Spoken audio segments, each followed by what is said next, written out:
안녕하세요. 여러분의 경제학 길잡이 경제학장 박사입니다. 오늘은 미시경제학에서 아주 중요하지만 또 많은 분들이 헷갈려 하시는 개념이죠. 바로 간접효용함수와 지출함수에 대해서 한번 제대로 파헤쳐 보겠습니다. 이 두 가지 개념만 딱 잡으시면요. 소비자의 선택에 분석하는 완전히 새로운 눈을 갖게 되실 겁니다. 자, 그럼 바로 시작해 볼까요? 여러분, 이거 우리 맨날 하는 고민 아닌가요? 한정된 월급, 정해진 용돈, 이걸로 어떻게 해야 가장 큰 만족, 가장 큰 행복을 얻을 수 있을까? 경제학에서는 이걸 효용이라고 부르죠. 바로 이 질문이 모든 소비자 이론의 출발점입니다. 아마 경제학 공부 좀 하신 분들은 바로 머릿속에 그림이 그려질 거예요. 아, 그거 예산선이랑 무차별 곡선이 딱 접하는 점에서 최적 소비를 찾는 문제잖아요. 네, 정확합니다. 그게 바로 우리가 지금까지 배워온 아주 표준적인 접근법이죠. 주어진 예산 안에서 내 만족을 최대로 만드는 선택을 찾는 것. 그런데요, 오늘은 여기서 관점을 아주 살짝 비틀어 볼 겁니다. 그 새로운 관점을 열어주는 마법의 열쇠가 바로 간접효용함수입니다. 이름만 들으면 뭔가 좀 어려워 보이죠? 근데 알고 보면요, 정말 직관적인 아이디어예요. 자, 이렇게 한번 생각해 보자고요. 내가 X제를 몇 개 사고 Y제를 몇 개 살까? 이 복잡한 고민 과정을 그냥 건너뛰는 거예요. 어차피 시장에 물건 가격이 딱 정해져 있고 내 주머니 사정, 즉 소득도 정해져 있잖아요. 그럼 사실 내가 합리적으로 최선의 선택을 했을 때 얻을 수 있는 최고의 행복 레벨은 이미 결정되어 있는 거 아닐까요? 바로 그 개념이 간접효용 함수입니다. 재화의 양이 변수가 아니라요. 가격과 소득이라는 시장 조건 자체가 변수가 되는 거예요. 그래서 그 결과로 우리가 얻게 될 최대 효용 값을 직접적으로 다이렉트로 보여주는 함수인 거죠. 자, 여기 있는 수식을 보면 더 명확해져요. 여기서 V는 우리가 얻을 수 있는 최대 효용, value라고 생각하시면 쉽습니다. 근데 진짜 중요한 건 저 괄호 아니에요. 우리가 늘 보던 X, Y 같은 상품의 양이 없죠? 대신에 뭐가 들어가 있죠? 맞습니다. 시장의 가격, PX, PY하고 나의 소득, M이 들어가 있어요. 즉, 이 세 가지 조건만 딱 주어지면 내가 누릴 수 있는 행복의 최대치는 이미 정해져 있다 라는 아주 강력한 아이디어인 겁니다. 좋습니다. 이제 간접효용함수의 개념, 감이 좀 오시죠? 그럼 이제 판을 완전히 180도 뒤집어서 문제를 바라보는 지출함수를 만나볼 시간입니다. 이건 어쩌면 여러분한테 더 직관적일 수도 있어요. 우리 이런 생각 자주 하잖아요. 딱 요번 해외여행 가서 누리는 그 정도 행복만 느꼈으면 소원이 없겠다. 이렇게 목표 효용 수준을 먼저 딱 정하는 겁니다.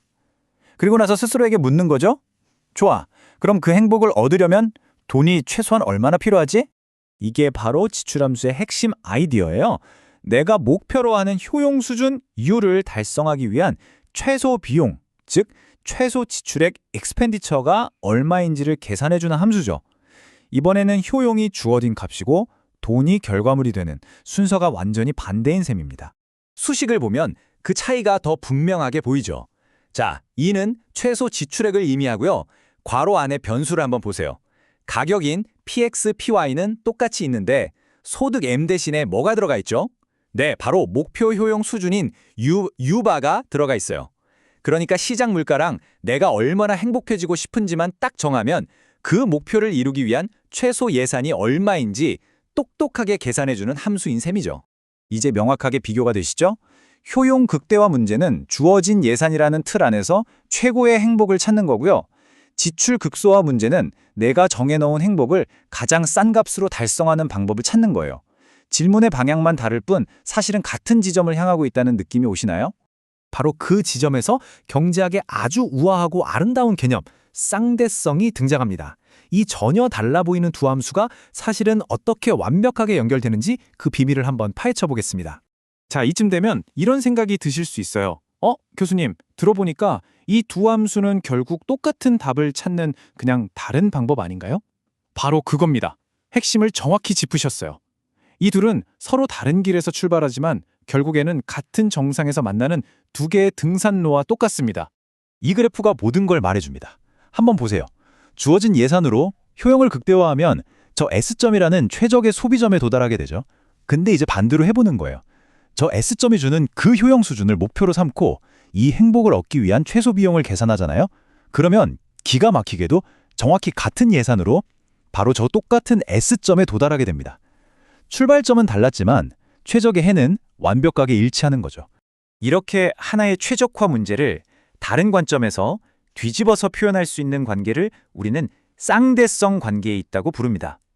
효용 극대화 문제와 지출 극소화 문제는 바로 이 쌍대성 관계에 있는 말 그대로 동전의 양면 같은 존재인 거죠. 자, 오늘 정말 중요한 개념들을 배웠는데요. 머릿속에 복잡할 수 있으니 마지막으로 깔끔하게 한번 싹 정리하고 넘어가겠습니다. 이 표 하나면 오늘 배운 거 끝입니다. 보세요. 간접 효용 함수는 가격과 소득이 주어졌을 때 최대 효용을 알려주고요.